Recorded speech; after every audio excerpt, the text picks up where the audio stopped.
అంటే జనరల్ సిలబస్‌తో ఇది కూడా ప్రిపేర్ అవ్వటం కష్టం అనిపించదంటారా?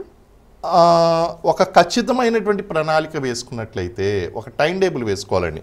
ఫర్ ఎగ్జాంపుల్ మీరు పిల్లలు ఎవరైతే ఇంటర్మీడియట్ నుంచి డిగ్రీ నుంచి ప్రిపేర్ అవ్వాలి అనుకుంటున్నారో మీ యొక్క 24 గంటల్లో వేసుకునేటువంటి టైం టేబుల్లో గంట 2 గంటలు దీనికి కేటాయించేసేయండి. Inter 2 years, degree first year second year minimum 2 hours, ఒక మినిమం 1 అవర్ నుంచి 2 అవర్స్ మ్యాక్సిమం కేటాయించండి. ఫైనల్ ఇయర్కి వచ్చేసరికి మీరు ఎక్కువ కేటాయించవలసి ఉంటుంది. ఫర్ ఎగ్జాంపుల్ ఈ టైం టేబుల్ అనేటువంటిది ఎలా వేసుకోవాలి అనేటువంటిది ఒక 30 మినిట్స్ మీరు న్యూస్ పేపర్ చదవండి. న్యూస్ పేపర్ కూలంకషంగా చదవాలి, నోట్స్ రాసుకోవాలి. 30 మినిట్స్ చదవాలండి న్యూస్ పేపర్ కోసం, అరగంట కేటాయించండి. అలాగే ఎన్సీఆర్టీ పుస్తకాలు ఉన్నాయండి, నేను చెప్పాను కదా ఎన్సీఆర్టీ పుస్తకాలు, వాటి కోసం ఒక అరగంట కేటాయించి జాగ్రత్తగా చదువుకుంటూ ఒక్కొక్క టాపిక్ దాన్ని అండర్లైన్ చేసుకుంటూ నోట్స్ రాసుకోండి. అలాగే ఒక అరగంట పాలిటీ లేదా హిస్టరీ ఏదో ఒక సబ్జెక్ట్, ఇందాక నేను పైన చెప్పాను కదా ఆ సబ్జెక్టు లక్ష్మీకాంత్ గారి పుస్తకం కానీ లేకపోతే ఎవరొకరి పుస్తకం తీసుకుని మీరు ఒక 2 పేజీలో 3 పేజీలో చదవడం అనేటువంటిది, దానికి ఒక అరగంట కేటాయించండి. అలాగే ఒక పావుగంట టైము మల్టిపుల్ చాయిస్ క్వశ్చన్స్, మీరు చదువుకున్న దాంట్లో మల్టిపుల్ చాయిస్ క్వశ్చన్స్ ఏదైతే ఉన్నాయో వాటికి సంబంధించి ఆన్సర్ అనేటువంటి చేయండి.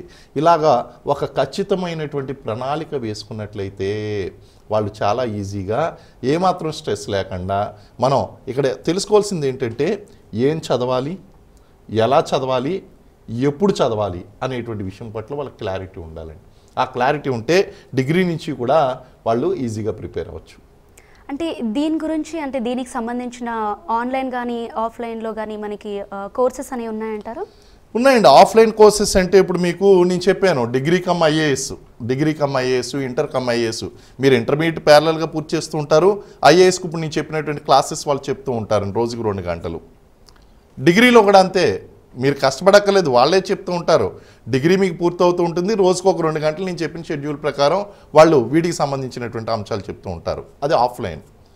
అయితే ఇక్కడ కండిషన్ మనం చెప్పుకున్నాం, వీళ్ళకి ఒక 10 లక్షల రూపాయలు ఖర్చు అవుద్ది అని. మరి అందరూ కూడా 10 లక్షల రూపాయలు ఇచ్చుకోలేరు కాబట్టి ఈ 10 లక్షల రూపాయలు కేవలం ఫౌండేషన్కే ఖర్చు పెట్టేస్తే కష్టం కాబట్టి ఆన్లైన్ కోర్సెస్ అనేటువంటివి బెటర్. అశోక్ నగర్లో అనేక ఇన్స్టిట్యూట్స్ ఉన్నాయి కదండి, మీకు ఆన్లైన్ కోచింగ్ ఇచ్చేటువంటి ఇన్స్టిట్యూట్స్ ఉన్నాయి. అందులో బేసిక్ ఫౌండేషన్కి సంబంధించినటువంటి కోర్స్ ఏదైతే ఉందో ఆ కోర్స్ పర్చేస్ చేయండి, మీకు ఈజీగా లెస్ దెన్ 10,000తో పూర్తి అయిపోతుందండి ఈజీగా. అంటే ఆన్లైన్ ఈజ్ ద బెస్ట్ అంటాను నేను, ఎందుకంటే ఎకనామికల్గా చూసుకుంటే కనుక. ఒకవేళ కనుక అఫోర్డబిలిటీ ఉంటే కనుక ఆఫ్లైన్కి వెళ్ళిపోండి, నో ప్రాబ్లం. అఫోర్డబిలిటీ అనేటువంటి చూసుకుంటే కనుక సో ఆన్లైన్ కోర్సెస్ అవైలబుల్ ఉన్నాయి అండ్ ఆఫ్లైన్ కోర్సెస్ అవైలబుల్ ఉన్నాయి.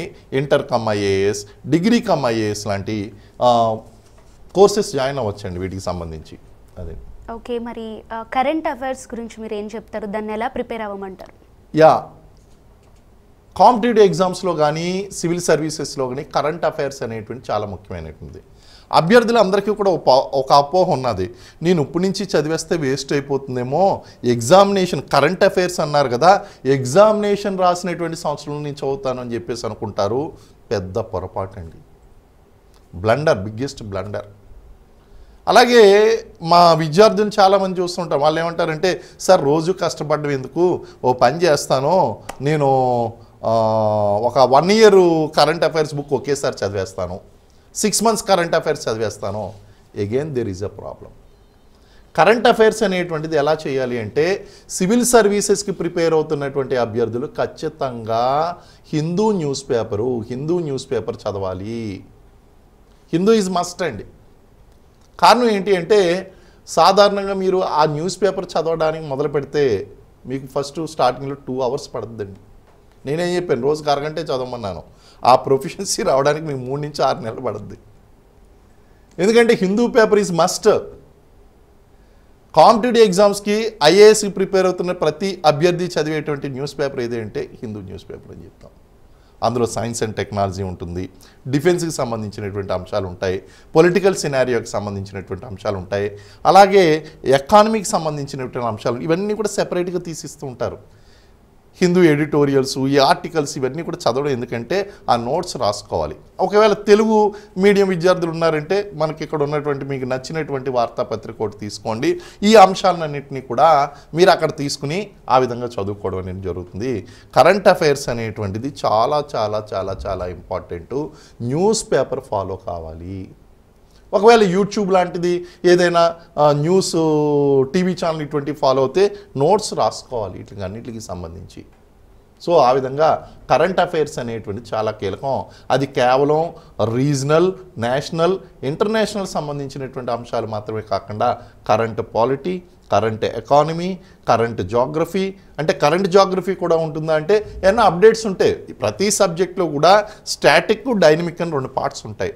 స్టాటిక్ పార్ట్ ఎప్పుడు మారదు, మీకు 99% అదే ఉంటుంది జాగ్రఫీ లాంటి అంశాల్లో.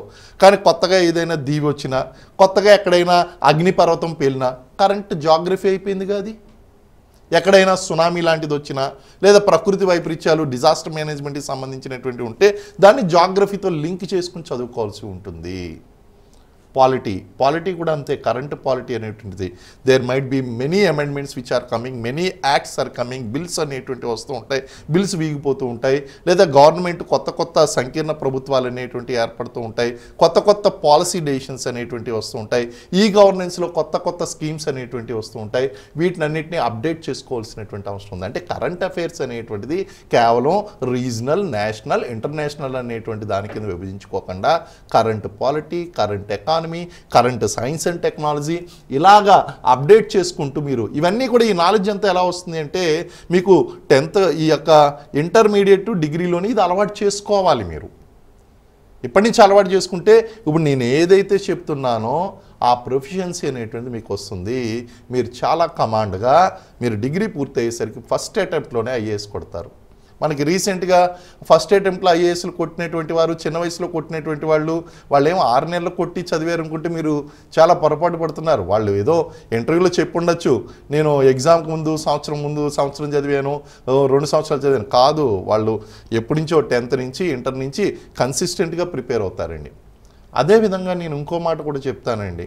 ఏంటి అంటే ఎవరైతే సివిల్ సర్వీసెస్ లేదా గ్రూప్ 1 సర్వీసెస్ ప్రిపేర్ అవుతున్నారో వాళ్ళు మ్యాథమెటిక్స్ నేర్చుకోండి. రాదు అని అద్దు, మ్యాథమెటిక్స్ ఖచ్చితంగా నేర్చుకోండి. ఎందుకు చెప్తున్నానో వినండి. CSAT ఎగ్జామ్ రాయాలి. CSAT ఎగ్జామ్లో మ్యాథమెటిక్స్, ఎవరైతే మ్యాథమెటిక్స్ బాగా చేస్తారో లాజికల్ బ్రెయిన్ బాగా డెవలప్ అవుతుంది, అలాగే ఎగ్జామ్లో కూడా బాగా రాస్తారు. మ్యాథమెటిక్స్ వదిలిపెట్టద్దు. ఐఏఎస్ చదవాలి అనుకునేటువంటి వాళ్ళు, కాంపిటేటివ్ ఎగ్జామ్ చదవాలనుకునేటువంటి వాళ్ళు మ్యాథమెటిక్స్ వదిలిపెట్టద్దు. అలాగే ఇంగ్లీష్ భయపడతారు మన పిల్లలందరూ కూడా. నేను ఇంగ్లీష్ మీడియం చదివేస్తారు, ఇంగ్లీష్ మాట్లాడడం రాదు. నా సబ్జెక్ట్ వరకు ఓకే, కానీ ఆ తర్వాత నేను మళ్ళీ ఇంకో బుక్ ఇస్తే తెలుగు బుక్ చదువుతా, ఇంగ్లీష్ బుక్ చదువుతా అంటే తెలుగు బుక్ చదువుతా అంటారు. ఇంగ్లీష్ బాగా నేర్చుకోండి. అవసరమైతే ఇంగ్లీష్ లిటరేచర్ సబ్జెక్ట్ జాయిన్ అవ్వండి. దానివల్ల ఇంగ్లీష్ మీద ఉన్నటువంటి కమాండ్ అనేటువంటిది పెరిగి, English is one of the language is having a powerful expression and beautiful expression అండి. ఇంగ్లీష్ లాంగ్వేజ్లో సచ్ ఏ బ్యూటిఫుల్ ఎక్స్ప్రెషన్స్ ఉన్నాయి. ఆ ఎక్స్ప్రెషన్స్ అనేవి చాలా కాంప్రహెండింగ్గా ఉంటాయి. మీరు ఇంత చెప్పేటువంటి బదులు చాలా పవర్ఫుల్గా ఇంగ్లీష్లో మీరు చెప్పొచ్చండి. కాబట్టి ఇంగ్లీష్ లాంగ్వేజ్ ఈజ్ మస్ట్. మీకు ఇచ్చేటువంటి సివిల్ సర్వీసెస్లు ఇచ్చేటువంటి క్వశ్చన్ పేపరే 55 పేజీలు, 60 పేజీలు, 70 పేజీలు ఉంటుంది క్వశ్చన్ పేపరు. మరి క్వశ్చన్ పేపర్ అనే పేజీలు ఉన్నప్పుడు ఒక పేజ్ ఉంటుంది, కంప్లీట్ పేజ్ ఉంటుంది ఒక ప్రశ్న. మరి దాన్ని చాలా ఫాస్ట్గా చదవాలి. ఇంగ్లీష్లో ఉంటుంది, ఫాస్ట్గా చదవాలి, క్వశ్చన్ అర్థం చేసుకోవాలి, పెట్టాలి. కాబట్టి ఈ ఇంటర్ కమ్ డిగ్రీలో సివిల్ సర్వీసెస్ ప్రిపేర్ అయ్యేటువంటి వాళ్ళు ఆ యొక్క మ్యాథమెటిక్స్ అండ్ ఇంగ్లీష్ పట్ల కూడా బాగా స్కిల్స్ డెవలప్ చేసుకోవాలండి.